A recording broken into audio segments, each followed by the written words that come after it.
जिन्होंने मेरी बेटी का ये हाल किया है। किस लिए? उसने हमसे पूछा।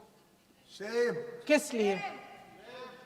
मेरी बेटी की बलि तो चढ़ गई है, लेकिन उसे कुछ भी हो जाए तो मैं उसके लिए अपने आप लड़ूंगी। मुझे किसी की मदद नहीं चाहिए, मैं अकेले लड़ लूंगी। महोदय, शायद मुझे यहाँ खड़े होकर सबके सामने ये बात नहीं कहनी चाहिए, मगर उस माँ की गुहार ने मुझे शर्मिंदा किया। उसके दिल के टूटने की वो आवाज़ जो अस्पताल की दीवारों से में गूंज रही थी, मेरे मन में अभी भी गूंज रही है। इसलिए उस माँ की इजाज़त लिए बिना मैं आपके द्वारा आदरणीय प्रधानमंत्री महोदय जी और आदरणीय गृह मंत्री महोदय जी से पूछना चाहती हूँ कि क्या ज़रूरत थी एक मासूम बच्ची पर इस तरह दमन करने की? क्या ज़रूरत थी उन छात्रों पर आंसू गैस चलवाने की, उन पर लाठियां बरसाने की, उन पर वाटर कैनन्स चलवाने की? क्या ज़रूरत थी उन नौजवान लड़कियों को जलील करते हुए उनके कपड़े फाड़ने की, उनको बेरहमी से गंदी तरह पिटवाने की? देश के युवाओं पर पैलेट गन्स और AK-47 चलवाने की क्या आवश्यकता थी? क्या वे आतंकवादी थे? क्या आतंकवादी हैं? टेररिस्ट हैं? हाँ, कांग्रेस बोल रही है। हाँ, कांग्रेस बोल रही है। जवाब दीजिए, जवाब दीजिए। कांग्रेस बोल रही है, जवाब मांग रही है, जवाब दीजिए।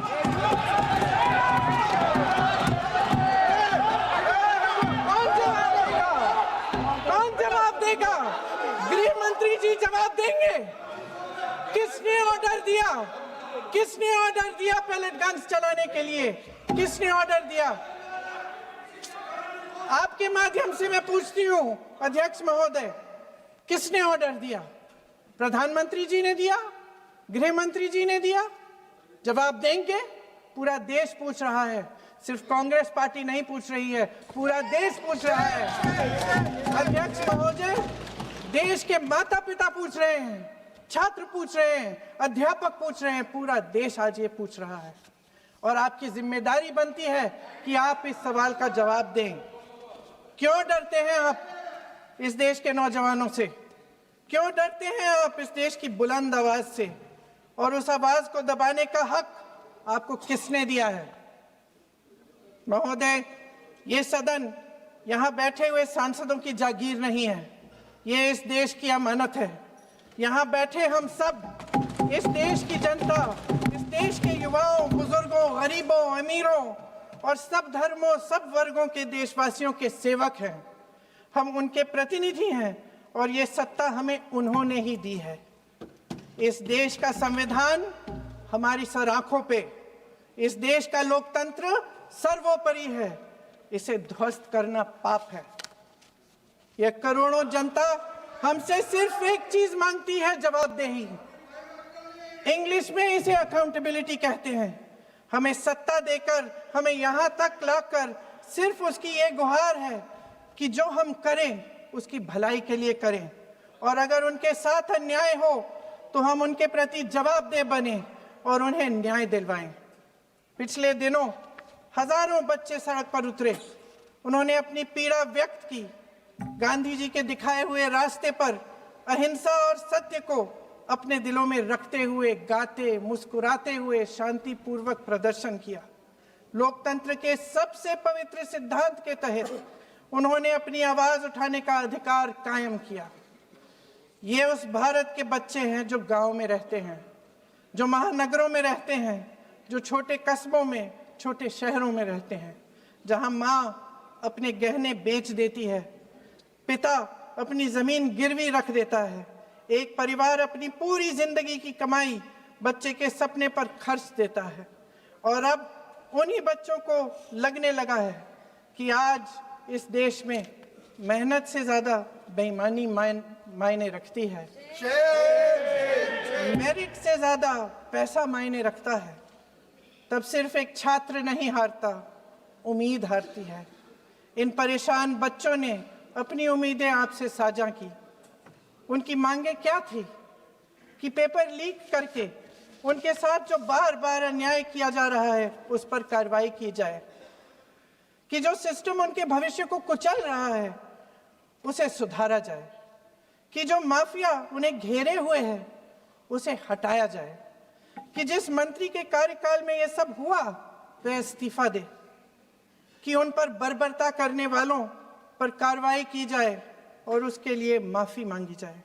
बस यही उनकी मांग थी ना, कि जो शिक्षा और स्वतंत्र अभिव्यक्ति का अधिकार उन्हें संविधान ने दिया है उसे कायम रखा जाए।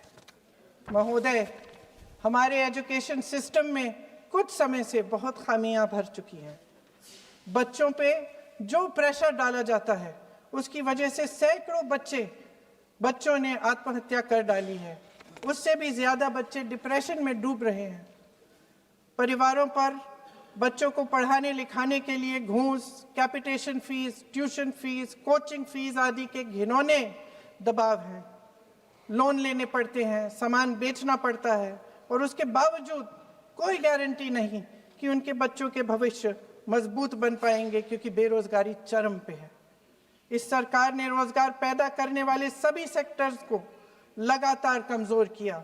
एग्जामिनेशन सिस्टम खुद फेल हो गया है।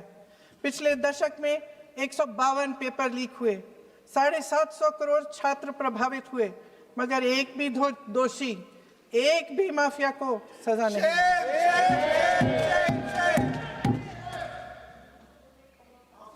हमारे एजुकेशन में आरएसएस के प्रचारकों को भर भर कर उसे खोखला बना दिया है। जबरदस्ती एनटीए बनवाकर सिस्टम का केंद्रीकरण करके उसे और भी उलझा दिया। देश के कुल बजट में, हाँ जी जबरदस्ती, आपने अभी अभी सुना तमिलनाडु के हमारे साथी क्या कह रहे थे। देश के कुल बजट में एजुकेशन बजट की हिस्सेदारी हर साल बढ़ाने की बजाय घटती जा रही है। 1.4 लाख करोड़ रुपया का पूरा बजट एजुकेशन बजट है और 1.32 लाख करोड़ सिर्फ नीट देने वाले 22 लाख बच्चों के परिवारों से हर साल खींचा जाता है। एक और शर्मनाक आंकड़ा भी है। 1.4 लाख करोड़ रुपया हमारा पूरा एजुकेशन बजट और 16 लाख करोड़ रुपए जो मौजूदा सरकार ने बड़े उद्योगपतियों के लोन माफ किए हैं। सोचिए कि इस सरकार की प्राथमिकताएं क्या है। सच ये है अध्यक्ष महोदय कि जिस तरह अस्पताल में उस छात्रा की मां का विश्वास पूरे सिस्टम से हट गया है, उसी तरह देश के युवाओं का भरोसा इस पूरे सिस्टम से टूट चुका है। और जब इस तरह देश के भविष्य, हमारे युवा निराश होकर सरकार और सिस्टम से अपना भरोसा हटा देते हैं, तो उस भरोसे को फिर से बनाने के लिए सिस्टम के अंदर से जवाब नहीं ढूंढा जा सकता। उसके दायरे से बाहर निकलना पड़ता है, नए सिरे से ठोस प्रयास करने पड़ते हैं। अफसोस की बात यह है अध्यक्ष महोदय कि इतना हो जाने के बाद भी आदरणीय प्रधानमंत्री महोदय जी और उनके साथी इस सच्चाई को समझ नहीं पा रहे हैं। वे अभी भी ये सोच रहे हैं कि पीआर, नैरेटिव चेंज और पालतू मीडिया के सहारे एक बार फिर उनकी नैया पार हो जाएगी।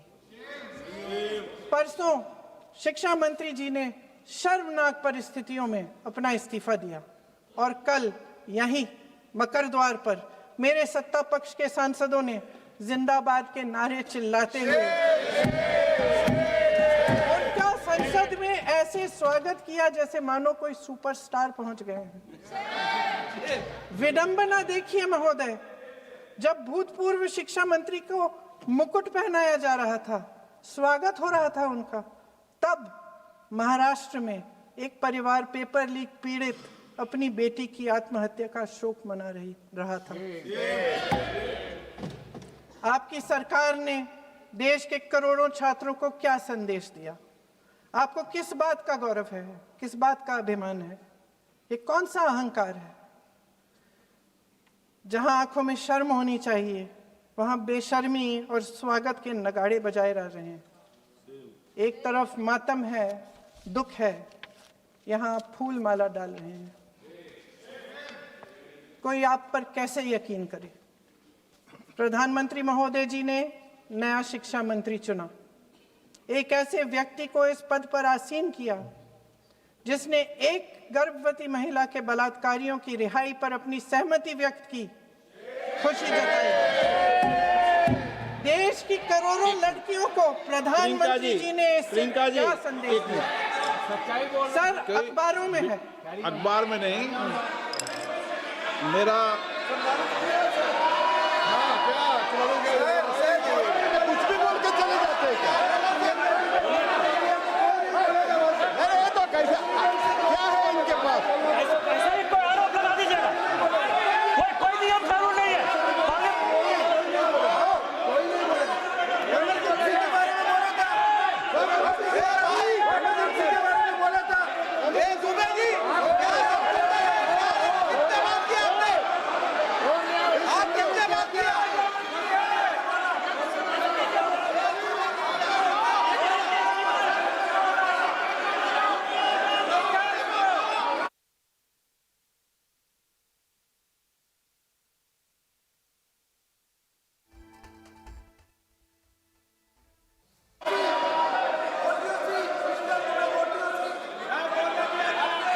अध्यक्ष महोदय जी, जो श्रीमती प्रियंका वाड्रा गांधी जी बोल रही थी, तो बीच में उनके वहाँ से भी टोका टोकी पहले भी हुए, हमारे यहाँ से भी हुए थे।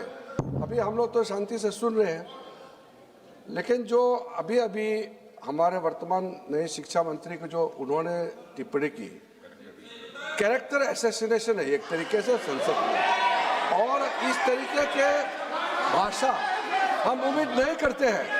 मैं इसमें प्रहलाद जोशी जी ने भी खुद कहा है, एक तो उन्होंने प्रियंका जी ने जो गलत बात कही है रिकॉर्ड पे, उसको रिकॉर्ड से हटा दिया जाए। दूसरा इस तरह का भाषा का इस्तेमाल ना करें। आपने डिबेट से पहले आपने अपील किया कि संसद में डिबेट का स्तर को नहीं गिराने चाहिए। उनके पार्टी के वो सीनियर लीडर है, वो पहली बार चुन के आए हैं, मगर उनके पार्टी में सीनियर है। जिम्मेदारी के साथ बोलना चाहिए। अगर पूरा ऑथेंटिकेट नहीं कर सकते हैं तो मैं ये मानता हूं कि उनको क्षमा मांगना चाहिए सदन से।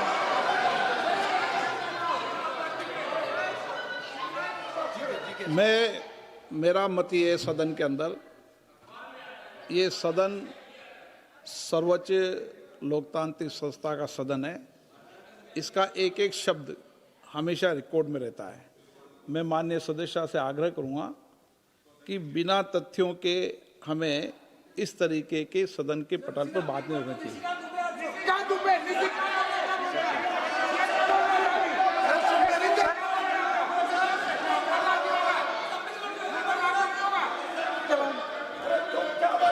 ये तो डिलीट कर दिया, लेकिन आगे भी वो भी डिलीट करा सर। ये तो किसी का बोलता, वो भी ये सीधे का बोल रहा था, डाटा का कर रहा था। सर, जो प्रहलाद जोशी जी ने बिल्किस बानो के बलात्कारियों की रिहाई पर जो बयान दिए, उसका प्रमाण मैं आपको दे दूंगी, मैं भेज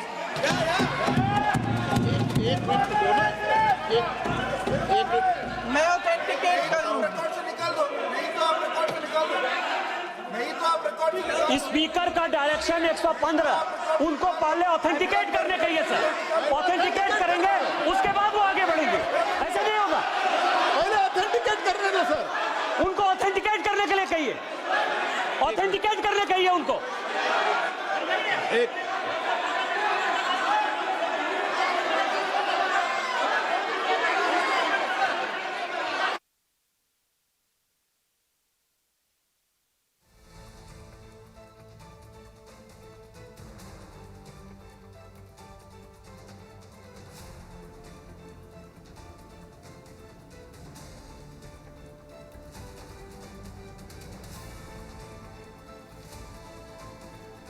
Thank you.